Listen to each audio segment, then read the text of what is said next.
जब हनुमान जी सीता जी की खोज करने के लिए महेंद्र पर्वत के शिखर से छलांग लगाकर 100 योजन की दूरी तय करते हुए लंका की तरफ जा रहे थे, तब समुद्र ने देखा कि श्री राम का काम करने के लिए हनुमान जी लंका जा रहे हैं। उस समय समुद्र को इक्ष्वाकु वंशी राजाओं के द्वारा अपने ऊपर किए गए उपकार का स्मरण हुआ, क्योंकि उन राजाओं का समुद्र को विस्तार देने में बहुत बड़ा योगदान था, जिसमें राजा सगर का योगदान विशेष रूप से था। यज्ञ के दौरान जब राजा सगर के घोड़े को इंद्र ने चुरा लिया था और कहीं मिल नहीं रहा था, तब सगर ने अपने 60,000 पुत्रों को पृथ्वी खोदने का आदेश दिया था। उन 60,000 पुत्रों ने पृथ्वी को खोद खोद कर इतना गहरा कर दिया कि समुद्र का बहुत दूर तक विस्तार हो गया।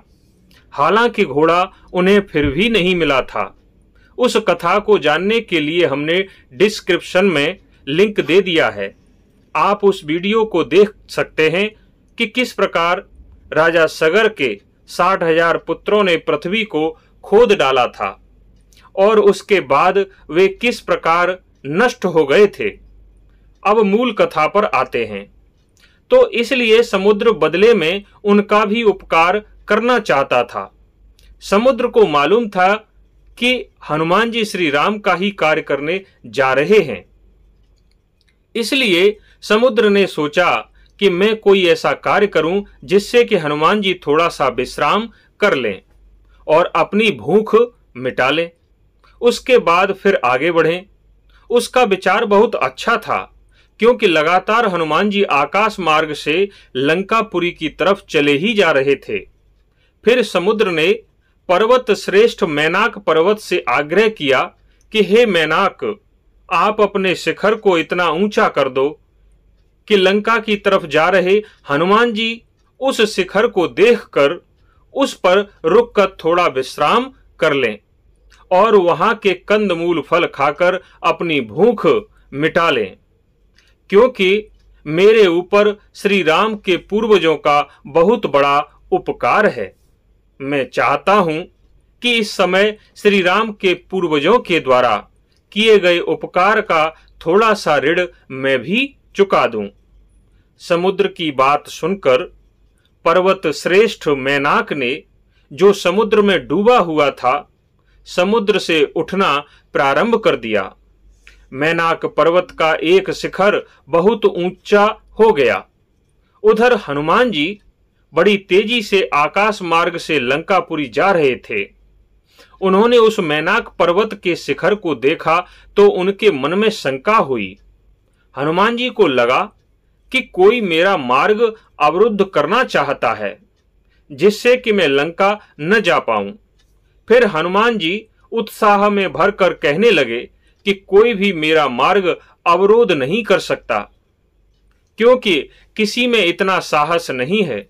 ऐसा कहते हुए उन्होंने उस मैनाक पर्वत के शिखर को अपने वक्ष स्थल से तोड़ डाला। शिखर के टूटते ही मैनाक पर्वत मनुष्य रूप में हनुमान जी के सामने प्रकट हो गया और कहा कि हे हनुमान, आप क्रोधित न हो। मेरा यह शिखर आपके विश्राम के लिए ही था। फिर मैनाक ने बताया कि समुद्र ने मुझसे निवेदन किया था कि आप श्री राम का कार्य करने जा रहे हैं, रास्ते में आप थक न जाएं, इसलिए थोड़ा सा विश्राम देने के लिए मुझे ऊपर बढ़ने का निवेदन किया था। अतः हे हनुमान जी, आप मेरे शिखर पर उतरकर थोड़ा सा विश्राम कर लीजिए, उसके बाद आगे की यात्रा करना। और मैं भी यही चाहता हूं, क्योंकि समुद्र की तरह मेरे ऊपर भी आपके पिता पवन देव का बहुत बड़ा उपकार है। उस उपकार का ऋण मैं भी चुकाना चाहता हूं। सनातन धर्म का नियम है कि यदि तुम्हारे ऊपर किसी ने उपकार किया हो तो बदले में उसका भी उपकार किया जाए। यदि मेरे द्वारा आपकी थोड़ी सी भी सहायता हो जाए तो मैं समझूंगा कि मैंने पवन देव के उपकार का थोड़ा सा ऋण चुका दिया है। तभी हनुमान जी ने कौतूहलवश मैनाक पर्वत से पूछा कि मेरे पिता पवन देव ने तुम्हारे ऊपर क्या उपकार किया था। हनुमान जी के प्रश्न का उत्तर देते हुए मैनाक पर्वत ने कहा कि यह सतयुग की बात है। उस समय पर्वतों के भी पंख लगे होते थे। पर्वत भी अपनी इच्छानुसार कहीं भी उड़कर आ जा सकते थे, लेकिन पर्वतों का उड़ते हुए इधर से उधर आना जाना देखकर देवता, ऋषि और भी समस्त प्राणियों के मन में भय लगा रहता था कि कहीं ये पर्वत हमारे ऊपर गिर ना जाएं। बस इसी बात को लेकर देवराज इंद्र ने अपने वज्र से लाखों पर्वतों के पंख काट डाले। देवराज इंद्र अपने वज्र को लिए हुए मेरी तरफ भी बढ़े। वे मेरे पंख भी काटना चाहते थे। तभी आपके पिता वायुदेव ने मुझे पकड़कर समुद्र में गिरा दिया। जैसे ही मैं समुद्र में गिर गया तो देवराज इंद्र ने फिर मेरे पंख नहीं काटे। आपके पिता वायुदेव की सहायता से पूरी तरह से मेरे पंख सुरक्षित बच गए। इसलिए मैं आपकी भी सहायता करना चाहता हूं। हे हनुमान, लंबे अरसे के बाद आपके पिताजी द्वारा किए गए उपकार का बदला चुकाने का जो अवसर मुझे अभी प्राप्त हुआ है, इसे व्यर्थ न जाने दें। हमारा आतिथ्य ग्रहण करें। मैनाक पर्वत का विनम्रता पूर्वक आग्रह करने पर हनुमान जी बड़े प्रसन्न हुए और कहा कि हे पर्वत श्रेष्ठ, मुझे भी आपसे मिलकर बहुत प्रसन्नता हुई।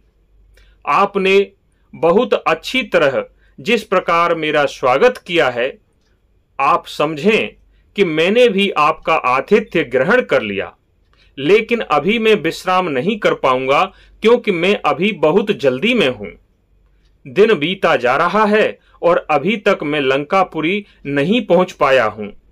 मेरे सभी साथी मेरे वापस आने की प्रतीक्षा कर रहे होंगे, क्योंकि मैं उनके सामने प्रतिज्ञा करके आया हूं कि अभी गया और शीघ्र ही सीता जी की खोज करके अभी आया। इसलिए अब आप मुझे विश्राम करने के लिए विवश न करें। यह मेरा आपसे आग्रह है। ऐसा कहते हुए हनुमान जी ने मैनाक को अपने हाथ से स्पर्श करते हुए फिर से अपनी यात्रा प्रारंभ कर दी। लंका की तरफ जाते हुए हनुमान जी को समुद्र और पर्वत मैनाक ने इस प्रकार देखा जैसे किसी विशेष अतिथि को विदा किया गया हो। जब हनुमान जी मैनाक पर्वत को छोड़ते हुए आगे निकले तो उनके सामने एक दूसरी समस्या खड़ी हुई। अब वह समस्या क्या थी, यह अगले वीडियो में बताएंगे। धन्यवाद।